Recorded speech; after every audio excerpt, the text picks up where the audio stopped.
Assalamualaikum warahmatullahi wabarakatuh. Kami dari kelompok 2 akan mempresentasikan mengenai analisis manajemen strategi PT Mayora Indah Tbk. Kelompok kami beranggotakan yang pertama ada Chandra Wahyuning Tias dengan NIM belakang 100, kemudian ada Devi Marliana Rukmane dengan NIM belakang 106, kemudian ada Dede Sri Yuniar NIM belakang 121, kemudian saya sendiri Aisyah Mubarok dengan NIM belakang 129. Sejarah PT Mayora Indah Tbk. PT Mayora Indah Tbk didirikan pada tahun 1977 dan mulai beroperasi secara komersial pada bulan Mei 1998 dengan pabrik pertama berlokasi di Tangerang dengan target market wilayah Jakarta dan sekitarnya. Kata Mayora menurut etimologi berarti lebih besar. PT Mayora Indah berkembang menjadi perusahaan global dengan berbagai produk berkualitas yang saat ini menjadi merek terkenal di dunia seperti Kopiko, Danisa, Astor, Energen, Torabika, dan lain-lain. Visi menjadi produsen makanan dan minuman yang berkualitas dan terpercaya di mata konsumen domestik maupun internasional dan menguasai pangsa pasar terbesar dalam kategori produk sejenis. Kemudian misinya ada dua. Yang pertama, dapat memperoleh laba bersih operasi di atas rata-rata industri dan memberikan value added yang baik bagi seluruh stakeholders.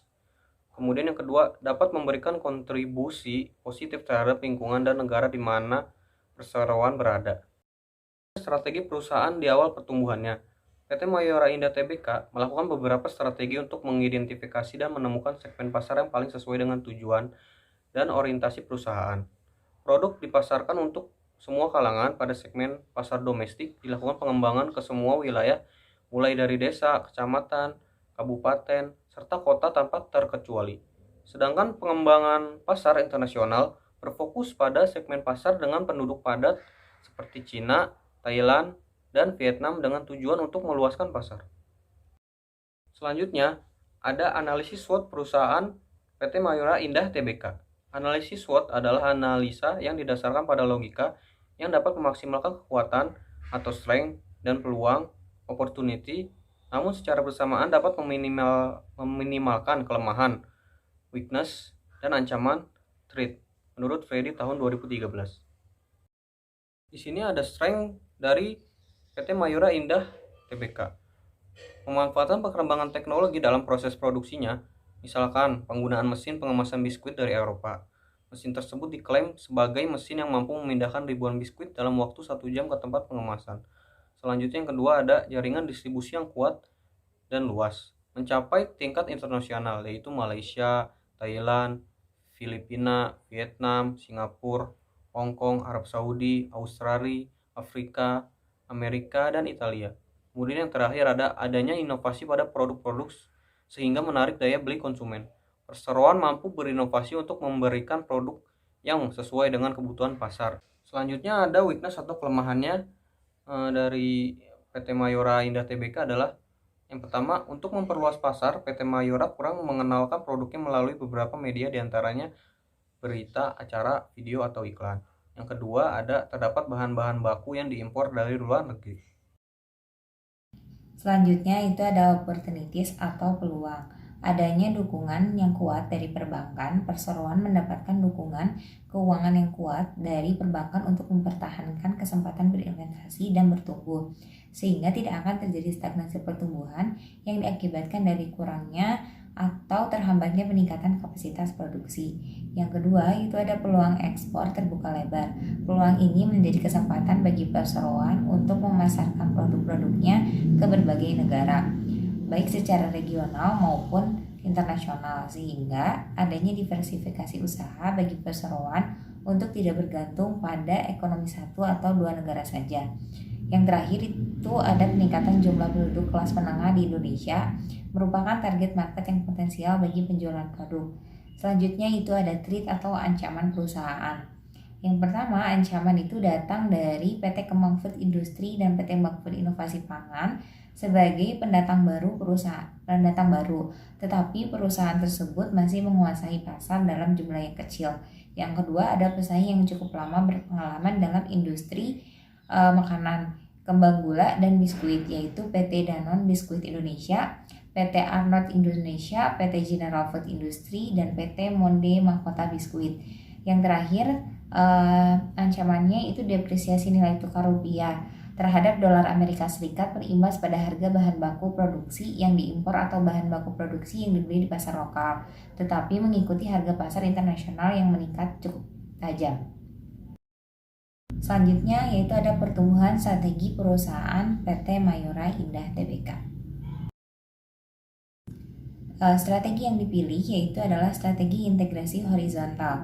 Strategi ini untuk meningkatkan kendali PT Mayora Indah Tbk atas perusahaan pesaing serta menjaga hubungan baik dengan pelanggan. Strategi yang dilakukan adalah mencari kepemilikan dan mengurangi jumlah pesaing PT Mayora Indah dengan cara pengambil alihan antar pesaing yang memungkinkan peningkatan skala ekonomi. Ketika ukuran perusahaan meningkat dan biaya per unit produksi menurun, perusahaan yang digabung dapat mengasosiasikan bahan pembelian dengan harga satuan yang lebih rendah dari pemasok karena akan membeli dalam jumlah yang lebih besar dan menjualnya ke pasar yang lebih besar. Hubungan baik dengan pelanggan juga bisa menjadi sarana bagi perusahaan untuk mempertahankan pangsa pasar dan persaingan ketat di bidang industri makanan. Alasan strategi ini digunakan karena perusahaan memiliki pangsa dan target pasar yang memadai, orientasi dan target pasar yang luas, sudah beberapa negara luar yang terjangkau, target pasar yang mencakup semua kalangan, sudah banyak konsumen yang mempercayai produk, hasil produk yang terpercaya, sudah banyak yang mengkonsumsi produk dan harga produk terjangkau namun berkualitas. Lalu ada struktur organisasi perusahaan Mayora pada awal pertumbuhan dan bentuk struktur perusahaan saat ini. Struktur organisasi pada awal pertumbuhan perusahaan Mayora yang pertama itu dipimpin oleh factory manager, lalu diikuti oleh department head, section head, dan unit head. Menurut Chandler, perubahan struktur organisasi terjadi karena struktur yang lama kurang efisien dan mengalami kendala apabila dipertahankan. Struktur follow strategi merupakan perubahan strategi yang menunjukkan perubahan pada struktur organisasi. Strategi, struktur, dan lingkungan harus saling berkaitan satu sama lain. Perubahan struktur organisasi pada PT Mayora Indah dilakukan dengan cara membagi divisi-divisi setiap tingkatan pekerjaannya. Hal ini dilakukan untuk membagi kewenangan dan tanggung jawab masing-masing divisi agar lebih bertanggung jawab atas keputusan yang diambil. Hal ini membuktikan adanya struktur mengikuti strategi. Strategi PT Mayora adalah mengembangkan inovasi produk. Maka dari itu, dari setiap divisi mempunyai kesempatan untuk menyampaikan ide maupun pendapatnya mengenai inovasi produk ini. Perkembangan budaya yang dibangun oleh perusahaan merupakan salah satu bentuk dari strateginya. Budaya organisasi merupakan salah satu hal penting dalam berjalannya suatu perusahaan. PT Mayora memiliki budaya di antara lain kerjasama yang solid, hubungan yang baik antar stakeholder, dan mengutamakan nilai produksinya. Selain itu, PT Mayora Indah juga mengedepankan nilai-nilai yang dianut dalam perusahaan yang sudah menjadi bagian dari budaya perusahaan. Jadi, dalam melaksanakan kegiatan atau aktivitasnya sehari-hari, PT Mayora ini mewajibkan seluruh karyawannya untuk melakukan lentera hati atau briefing terlebih dahulu yang dilakukan di setiap pagi hari pukul 7.45 hingga pukul 8 dengan tujuan untuk menanamkan 5 filosofi sikap dalam bekerja untuk para karyawan yang disusun menjadi 5R dan 7 prinsip Mayora. Untuk 5R terdiri dari yang pertama ada ringkas, artinya memilah-milah yang perlu dan tidak perlu. Yang kedua ada rapih, artinya menempatkan semua hal pada tempatnya. Yang ketiga ada resik, artinya bebas dari debu, kotoran, dan bau. Yang keempat ada rawat, artinya mempertahankan sesuatu yang lebih baik. Dan yang kelima ada rajin, artinya hal yang baik dijadikan kebiasaan dan budaya. Sedangkan untuk 7 prinsip Mayora terdiri dari quality, efisiensi, innovation, passion, wisdom, responsibility, dan confidence. Jadi perusahaan PT Mayora Indah itu kan memiliki kode etik perusahaan yang menjadi perangkat dalam mendukung visi dan misi perusahaan dan menjadi bagian yang tidak terpisahkan dari peraturan internal perusahaan. Kode etik ini wajib sekali diterapkan dalam setiap kegiatan operasional perusahaan dan berlaku bagi seluruh karyawan, baik itu anggota komisaris atau dewan direksi dan yang lain sebagainya. dan harus ditegakkan dengan disiplin dan penuh tanggung jawab. Yang selanjutnya itu ada pengendalian strategi. Menurut Harold Scott tahun 2007, pengendalian berhubungan dengan pembandingan antara kejadian aktual dan rencana yang memerlukan tindakan koreksi terhadap kejadian yang menyimpang dari rencana organisasi. Jadi, pengendalian strategi yang dipilih oleh PT Mayora ini adalah strategi pengendalian dengan pendekatan kontemporer, yaitu dengan mengevaluasi lingkungan internal maupun lingkungan eksternal termasuk SWOT, dengan tujuan untuk menghadapi persaingan yang semakin meluas dan menetapkan strategi yang tepat. Jadi, pengendalian yang dilakukan oleh PT Mayora yaitu dengan menciptakan inovasi dan meningkatkan kepuasan pelanggan melalui evaluasi kinerja perusahaan. Yang pertama yaitu dengan memanfaatkan kemajuan teknologi dalam proses produksi dan pemasaran produknya. Hal ini dilakukan untuk meningkatkan penjualan perusahaan. Dan yang kedua yaitu berinovasi terhadap produknya dengan mengembangkan varian rasa dan pembuatan kemasan atau packaging yang lebih menarik. PT Mayora Indah melakukan pengendalian dengan pendekatan kontemporer untuk menyesuaikan struktur organisasinya dengan strategi yang dipilih.